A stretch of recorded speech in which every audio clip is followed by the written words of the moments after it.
Hola, muy buenos días, ¿cómo les va? Bueno, sí, la temática amerita en el mes de mayo, el día 5 de mayo, es el día de la celiaquía, entonces, bueno, la idea es poder conversar, convocar, concientizar sobre esta temática que por ahí es una enfermedad en donde puede ser, como decíamos en el taller, asintomática, puede ser monosintomática, quizá un solo síntoma, o polisintomática. Entonces, es importante generar un diagnóstico a tiempo para poder tener una buena calidad de vida, y también es importante concientizar sobre esto, ¿no? Una vez que uno tiene el diagnóstico, el tratamiento es una dieta, ¿sí? Una dieta que hoy decíamos también que no está bueno llamarla dieta, sino una alimentación libre de gluten para que la persona pueda seguir, digamos, teniendo su intestino de forma saludable, absorba todos los micronutrientes que necesita y llevar, digamos, una vida normal. No es que necesita ningún tipo de medicación,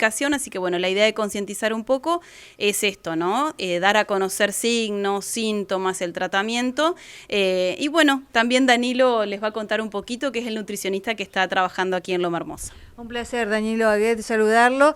Hoy le decíamos fuera del aire, acostumbrados a la Nutri, y hoy podemos hablar con usted desde el lugar de prevención y sobre todo uno dice vida normal, pero no tan normal cuando hay que tomar muchos recaudos y no mezclar las comidas. ¿Qué tal?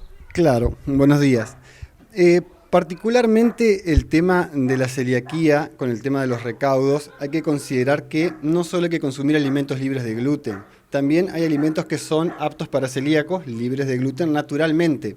Hoy se hizo un poco de hincapié en esto, de la cuestión de la autoproducción de alimentos si queremos apuntar a lo que es la seguridad alimentaria, el acceso a alimentos no solamente nutricionalmente adecuados, sino culturalmente aceptados. Esa sería la autoproducción de alimentos, nos permitiría acercarnos a esto. Por otro lado, abaratar los costos en términos de economía en cuanto a frutas, verduras, condimentos, todo lo que sea fresco. Eso se puede trabajar a través de lo que es una huerta, por ejemplo. Entonces, no solo estuvimos poniendo el foco en lo que es la patología, sino algo como es el autoabastecimiento de alimentos, que no solo favorecería la celiaquía en sí, sino a todo el entorno familiar, y hasta es algo terapéutico, si se quiere, el hecho de trabajar un poco la tierra y conectar un poco con el alimento, de dónde viene, por qué es libre de gluten, por qué puede contaminarse en el proceso, todo ese tipo de cosas, para no centrarse solamente quizá en las restricciones, sino en las posibilidades que nos da. Hoy se puede llegar más fácil. Cuando esto se conoce, se empiezan a conocer muchos pacientes de celiaquía. ¿Esto sigue en gran porcentaje? Claro, hay una realidad. Hoy conviven muchas situaciones que quizá son enfermedades, patologías intestinales que comparten sintomatología con la celiaquía, e incluso enfermedades que no tienen que ver con el intestino comparten algunos síntomas, pero eso no quiere decir que sea celiaquía. Inclusive puede haber algún tipo de intolerancia, pero no completa el gluten, y eso no es celiaquía.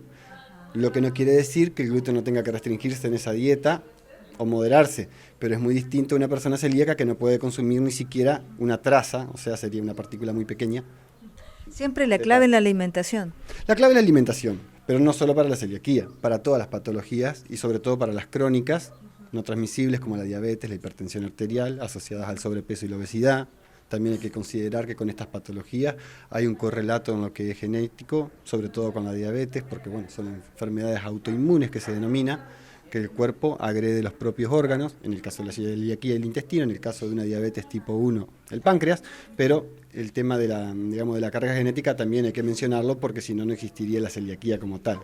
La invasión en los alimentos es en la preparación, porque si uno tiene en cuenta niños que van a un cumpleaños, llevan su vianda, su comida aparte y quedan protegidos de igual forma. Claro, el punto ahí es importante a destacar la contaminación cruzada que se menciona mucho. De repente fuera de la celiaquía se menciona más con respecto a bacterias y otro tipo de contaminantes. En este caso tomamos al gluten, que sería un contaminante químico en el caso del celíaco. Un componente natural que se vuelve componente, algo que digamos queremos evitar, ¿no? Bien. Esto se puede dar en el proceso de elaboración del alimento. Primero la selección. Uno puede seleccionar un alimento equivocado que contenga gluten.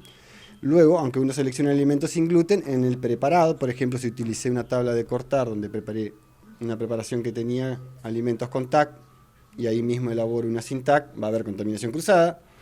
Eso sería una contaminación en la preparación. Luego puede darse digamos, en la refrigeración o en el almacenamiento de la elaboración, del producto ya elaborado, que esté en contacto con otros productos con gluten. Eso también hay que tenerlo en cuenta. Pero esto de por ahí, mencionaste algo de compartir, niños, celiaquía, bueno, hay una realidad y es que la mayor parte de la información que uno brinda no va directamente apuntada a un celíaco, sino a aquellas personas, por un lado, que están sospechando tener una enfermedad celíaca y que no se han hecho el diagnóstico, no lo tienen al diagnóstico hecho, y por otro lado es fundamentalmente para familiares, amigos, personas que estén en instituciones educativas, comedores escolares, las personas que están en el entorno, porque muchas veces la alimentación de un celíaco, en el caso de los niños sobre todo, depende de un tercero. Entonces también estamos trabajando un poco lo que es el tema de comedores escolares, eso se acompaña, digamos, y se va viendo si surgen casos con celiaquía, se trabaja con el personal de cocina, se trabaja con el personal educativo. O sea, no es una cuestión individual, sino más bien social. Y por último, usted como nutricionista, uno puede observar el cambio drástico corporal una vez que puede incluir una alimentación que sea saludable para su patología.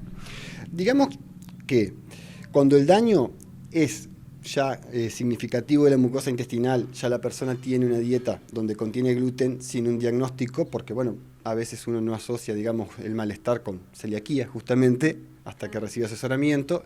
En esos casos el cambio sí es significativo. De repente en los casos donde es más asintomática la enfermedad, donde la persona no lo nota y llega al diagnóstico por, digamos, la indicación de ese, digamos, estudio, pero no porque tenía una sintomatología que le impedía tener una buena calidad de vida, no lo notaba, en esos casos no se percibe tanto. Lo que sí se percibe es el cambio en los hábitos, pero más allá de eliminar el gluten. La persona de repente se enteró que era celíaca, sin haber estado nunca mal, se enteró que era celíaca, asiste a nutrición y además de dejar los productos con TAC, también reorganiza un poco su alimentación, lo que nos hace reflexionar que la charla no solo apunta a la población general, claro, sino a la población celíaca, perdón, sino que es para la población general, digamos. Algo a destacar que por ahí cambia mucho en estas personas cuando modifican la alimentación es el carácter. Que por ahí eso no lo tomamos como si fuese algo, un signo notorio, pero la persona que es celíaca y quizá no tiene una sintomatología particular como es la diarrea o la anemia, quizás sí se modifica mucho el carácter. Así que bueno, es algo también a tener en cuenta que mejora muchísimo con la alimentación adecuada. ¿Qué tenemos que tener en atención para considerar que puede ser síntoma de celiaquía? Puede ser, por ejemplo, lo más notorio es diarrea, distensión abdominal, puede ser anemia crónica que no se revierte, digamos, con el consumo de algunos alimentos, pueden ser abortos espontáneos, debilidad del cabello, las uñas quebradizas, sequedad de la piel, o sea, hay muchos de estos síntomas que quizá si tenemos uno solo no nos hace sospechar, y sí es importante destacar esto, si hay un familiar que es celíaco, es importante que por más que el resto no tenga síntomas marcados, se puedan hacer igualmente el análisis inmunológico para ver si tienen anticuerpos y poder comenzar la dieta libre de gluten. ¿Con un solo análisis se sabe si es celíaco? Con el análisis se pueden medir los anticuerpos. Si los anticuerpos dan positivos, habitualmente para confirmar el diagnóstico se hace una biopsia intestinal.